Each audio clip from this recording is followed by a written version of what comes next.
Hi everyone, this is Laura from Migraine Australia. Today I have Samantha on the line with me who is sharing her story as a part of the 151 Faces of Migraine. Welcome Samantha, tell us a little bit about yourself.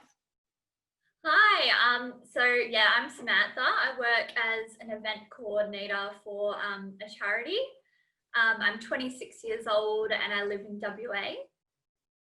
Perfect, and tell us about your diagnosis.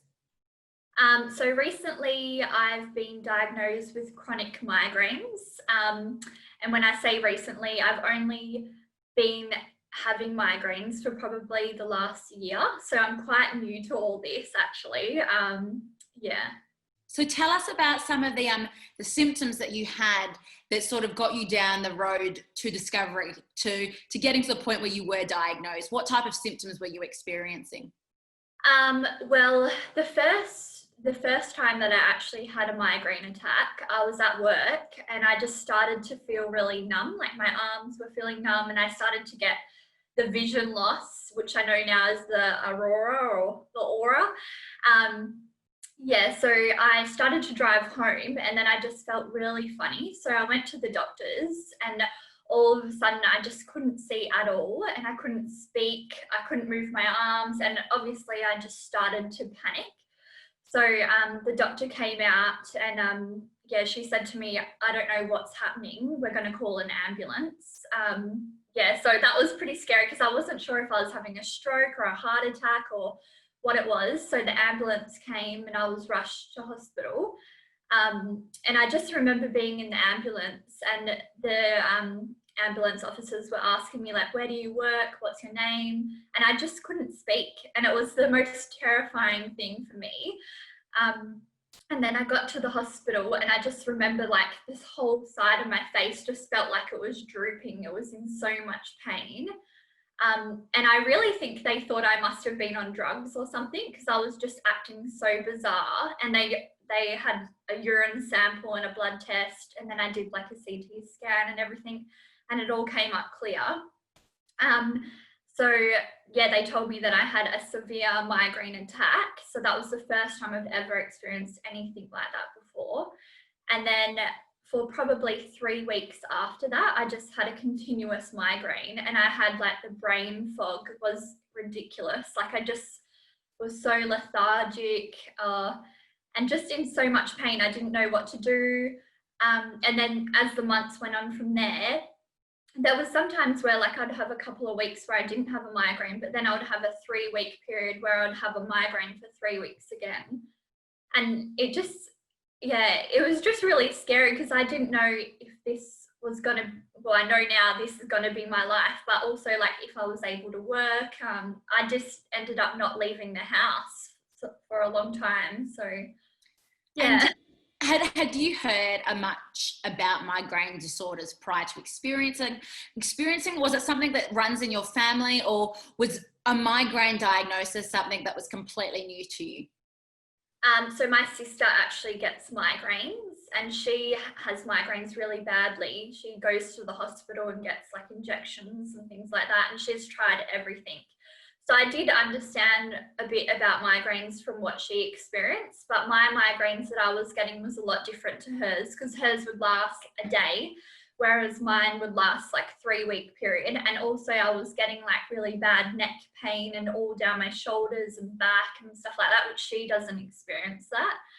So I think that was the most scary thing because I've watched her be in pain before and go to hospital all the time. And then I remember when the doctor told me that I had chronic migraines and I just bawled my eyes out and I was just like, oh my gosh, what am I going to do? Yeah, it's pretty hard to hear that for the first time, I think.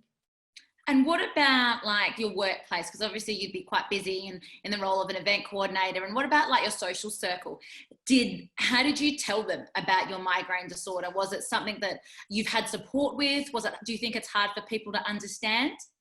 Yeah, I think it is hard for people to understand, especially if they don't know someone who suffers from migraines or they don't suffer from migraines themselves. But my boss was really understanding actually. So, just with appointments and things like that I needed to go to, he was really supportive, which I think it would have made things a lot harder, because I also feel really guilty, you know, if I have days off and stuff like that. So, and sometimes you just think that people might think that you're making it up, but you're really not. And then even after you've had the migraine, it's like that the migraine hangover that you have after is, you know, it can last weeks sometimes. So that's really hard as well. But with my social circle, I think they were understanding, but I just didn't go to many things, to be honest. Like, there was a period where it was really bad, like where I just didn't leave the house for probably 2 months or so.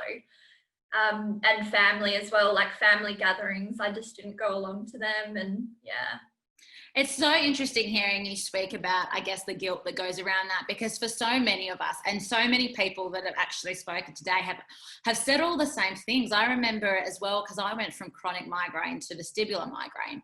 And that was the one big thing, is you just disappear into your hole for a while, because you don't want to have to explain yourself. You won't want to have to justify yourself all the time. And it's so interesting hearing you say that. So, and I guess that's the big message that I think is quite clearly coming across, is we feel so alone, but there are so many people out there that experience the same type of things. So what do you do now to manage the severity of a migraine attack? Are you on any treatment? What does your treatment plan look like? So I have actually just stopped one of the medications that I was on. So when it first started happening, they prescribed me with NDEP, which is like an amitriptyline, or however you say it. Yeah, so I was taking that at night, and then they also put me on anxiety pills, because I was getting panic attacks, because I would be out and I would be afraid that the pain was going to come on. So I just started to really like freak myself out about it. So, and I just couldn't get like my emotions in check as well. So I started taking the anxiety medication in the morning, and then the NDEP at night. But then I just found that that was making me really drowsy all the time, because I'm quite sensitive to medication as well. So I've recently stopped the NDEP, and then I've just got like the wafers and the Aspalgin and things like that that I can take when one comes on. But nothing really works, to be honest. The wafers are good because they kind of make me go to sleep and drowsy and stuff like that. But other things that I use is probably like the ice pack. I remember there was a long time where I was actually sleeping with the ice pack on my head, just so that I didn't wake up in the middle of the night with a migraine, or wake up in the morning with a migraine. What else do I do? Yeah, but pretty much just lock myself like in a dark room with the ice pack and take the medication. But yeah, I'll just have to keep trying out different medications and see what works best for me. And I think that's an interesting one as well, as we all go through such a big journey of trying to find out what works for us, and what works for one person may not work for another person. But what really gets me is that we've got so many amazing resources to tap into. I remember when I first got diagnosed with vestibular, I found a vestibular support group, which is based over in the States. And I remember bawling my eyes out, because I was just like, oh my gosh, I'm not crazy. Yeah, like everybody else gets it. Yeah.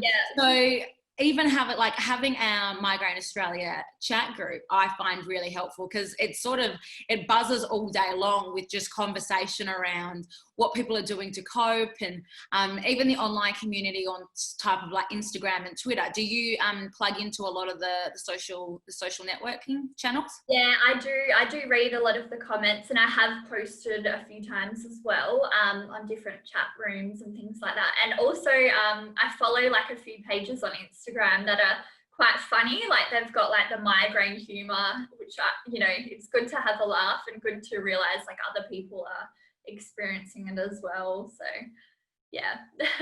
And if you were to give someone a message of hope to, if they were at the beginning of their journey, what would your advice be to them?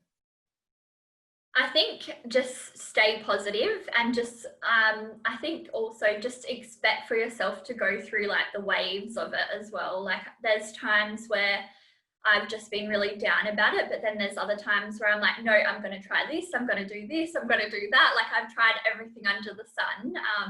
But I think just keep persisting. You will find something that will help you, and there is other people going through it as well. Yeah. Oh, well, that was awesome. For someone quite nervous at the beginning, you've done really well. Thank you so much for sharing your story.